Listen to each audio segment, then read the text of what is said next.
Assalaamu calaykum saaxiibada qaaliga soo dhawaada idil ahaantiin markale iyo isku soo laabasho wacan. Maanta waxaan rabaa inaan soo gudbiyo sida videoga ciwaankiisaba aad ka arki kartaan xog aad u kooban oo aan uga hadlayo civil engineering.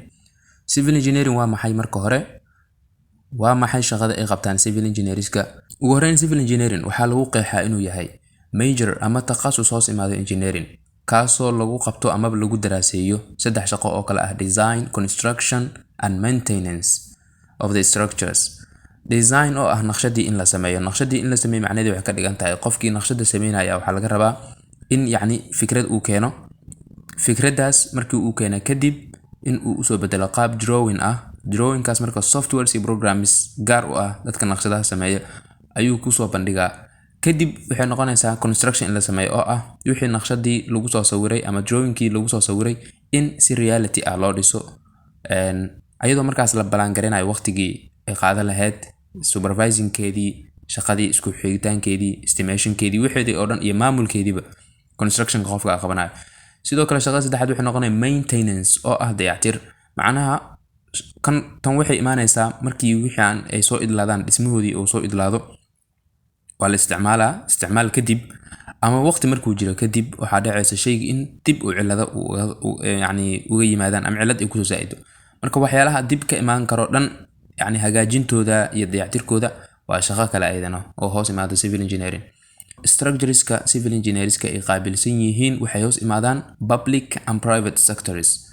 Tusaale ahaan waxyaalaha private ka noqonaya inta badan waxaa u badan buildingska caadiga ah oo hoyga guryaha ah ama hoteliska aan dhahnay oo weliba shakhsiyaadka ay leeyihiin oo sida gaarka ah loo leeyahay.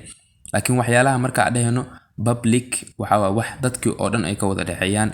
Waxaa kamid ah marka roads oo ah wadooyinka caadiga ah, bridges oo ah buundooyinka la maro, canals oo ah kanaalada caadiga ah, iyo dams oo ah biyo xireenka, airports oo ah elborada, tunnels oo ah marin hoosaad dhulka maro oo dunida casriga isticmaasho, iyo waxaa kamid ah railwayska.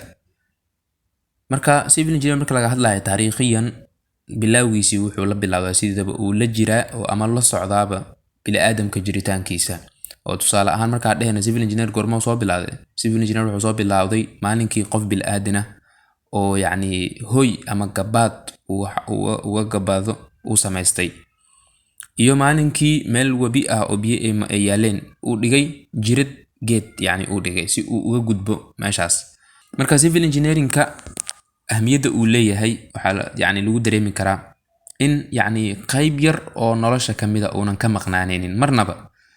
Tusaale ahaan daily life-keena caadiga hadaa fiirino, qofka sida caadiga ah meesha uu gabaad ka dhigto ama hoyga u ah waa guri. Gurigaas marka uu ku nool yahay waxaa shaqada soo dhisay ama shaqada soo qabtay waa civil engineer waa. Gurigaas si safe oo nabadgelyo ah oo wax kasta oo qofkii dhib ku ah uu uga gabaad uga dhigto civil engineer kaasoo sameeyay.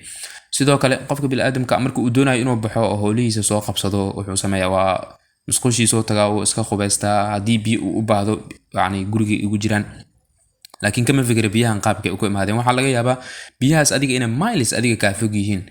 Dadaa keenay oo bartaas ka keenay oo bartaan geeyay weliba guriga system loo soo geliyaa jiro, water supply systemka ay qaabilsan yihiin. Kulli guriga waa la soo wada geliyay. Sometimes storage tanks la sameeyaa elevated kuwa iyo kuwa underground ah. Intaas waxa sameeyay waa civil engineer waa. Sidoo kale markii aad iskuulkaaga ama goobtaada shaqo u baahan tahay inaad aado, waxaa sii martaa wadooyin badan oo isku xirxiran oo midba meel ay tagayso. Markaas meeshii adiga aad danta ka lahayd ku tagtaa. Waxa fududeeyay in meeshaas la maro oo badeecadihii iyo dadkii iyo gaadiidkii dhammaantoodba ay maraan waa civil engineer waa. Sidoo kale markii meelaha biyaha goobaha biyaha ay yaaliin oo kale ama biyaha ay ku xiran yihiin oo kale markii la rabo in laga gudbo la gooyo waxaa la sameeyaa structure bridges ah si looga gudbo meeshaas. Sidoo kale waxaa sameeyay shaqada civil engineer. Waxaan kaloo dhihi karnaa markii daadadku ay farabataan ama wasakhdii bil'aadanka markii wax isticmaalo, tusaale ahaan biyihii oo kale waxyaalo badan oo isticmaala jiro. Biyihii markii wasakhoobaan in la qaadaa loo baahan yahay, sewage system loo baahan yahay. Marka waxaas dhan waxaa sameynaya marka waa civil engineer. Waa marka haddii nolosha caadiga ah fiiriso marnaba kama marnaanayo civil engineer. Shaqooyinkaas marka aadka u muhiimka ah iyo in badan oo aan soo xusin intaba waxaa qabto waa civil engineerka waaye, kaasoo mas'uuliyadiisu ay tahay mar kastaba in challengeska iyo dhibaatooyinka bulshada soo food saaro in uu xal u keeno si markaa looga gudbo problemkii jiray.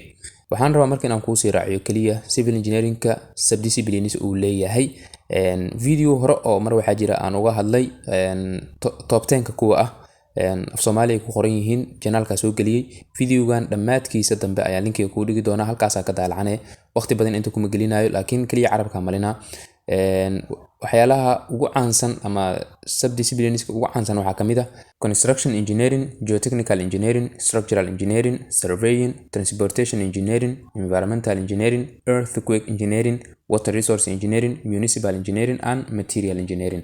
Shaqadaas marka aan soo sheegno waa shaqo aad u weyn oo team badan ay ka qayb qaadanayaan maxaa yeelay projectiga waa group dad ah oo qof kastaba kaalintiisa uu ka qaadanayo laguna la xisaabtamayo weeye marka qof kasta waxa laga rabaa marka doorkiisa inuu ka ciyaaro sida daraadeed marka civil engineers waxa ay ku kala duwanaanayaan ama waxa ay qabanayaan waxa go'aaminaya waxay tahay in qof kasta profession gaar asagu ah ama uu jecel yahay ama uu daninayo uu si gaar ah u barto ugu dambeyn marka saaxiibayaal halkaas aan kusoo gabagabeynaa waa faculty aad u baaxad weyn waaye aan lagu soo koobi karin video iyo wax lamid ah kaliya waxa iga ahayd inaan warbixin yar oo kooban oo qofka uga filan wax yar inuu ka ogaado civil engineering ka aad idinkaga mahad celinayaan la socodkiina waa mahadsantihiin